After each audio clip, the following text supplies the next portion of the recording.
നമ്മുടെ സമൂഹത്തിൽ നമ്മൾ ഒത്തിരി നല്ല ഉയർന്ന ഉദ്യോഗസ്ഥന്മാരെ കണ്ടിട്ടുണ്ട്. നല്ല IAS IPS അവരുടെയൊക്കെ ഇൻ്റർവ്യൂസ് കേട്ടിട്ടുണ്ട്. CEOs, authors, philanthropist and even doctors, professors, engineers, ഇവരുടെയൊക്കെ കോമൺ എന്താണുള്ളത്? അവർക്കുള്ള ക്യാരക്ടർ, അവർക്ക് ഹംബിൾനെസ് കാണും, ഡൗൺ ടുവേർഡ്സ് എർത്ത് എന്നുള്ള ഒരു ക്യാരക്ടർ അവരിൽ കാണും. അതാണ് വിദ്യാഭ്യാസം എന്ന് പറയുന്നത്. വിദ്യാഭ്യാസം എന്നതുകൊണ്ട് ഉദ്ദേശിക്കുന്നത് തന്നെ educating the mind without educating the heart. It's a null effect and it's not at all an education. നമ്മൾ വിദ്യാഭ്യാസം നേടുമ്പോൾ ഭൗതികപരമായിട്ടുള്ള അറിവ് നേടുന്നതനുസരിച്ച് നമ്മൾ ഹൃദയത്തിൻ്റെ ഭാഷയും കൂടി അറിയാൻ നോക്കണം.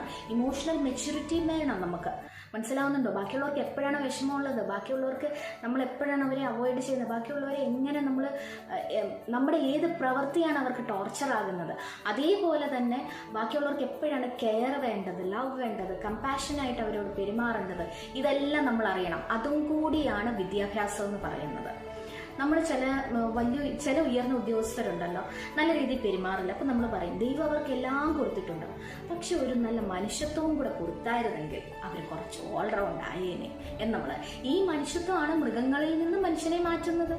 അപ്പം എന്തുകൊണ്ടും നമ്മൾ മനുഷ്യരായ നമുക്ക് മനുഷ്യത്വം സ്വീകരിച്ചുകൂടാ? അത് വലിയൊരു ചോദ്യചിഹ്നമാണ് ഇപ്പോഴത്തെ കാലഘട്ടത്തിൽ. അതുകൊണ്ട് never be too late to know the real essence and real meaning of education. അതുകൊണ്ടാണ് അരിസ്റ്റോട്ടിൽ പറഞ്ഞിരിക്കുന്നത് educating the mind without educating the heart is not at all an education. ഭൗതികപരമായിട്ടുള്ള അറിവ് നേടുന്നതനുസരിച്ച് നമുക്ക് ഹൃദയത്തിൻ്റെ ഭാഷയും കൂടി മനസ്സിലാക്കണം. എന്നാലേ ആ ഒരു വിദ്യാഭ്യാസത്തിന് പൂർണ്ണത വരുള്ളൂ. എന്ന് പറഞ്ഞാൽ ബാക്കിയുള്ളവരെ മനസ്സിലാക്കി ജീവിക്കുന്നതും കൂടിയാണ് വിദ്യാഭ്യാസം എന്ന് പറയുന്നത്. Thank you.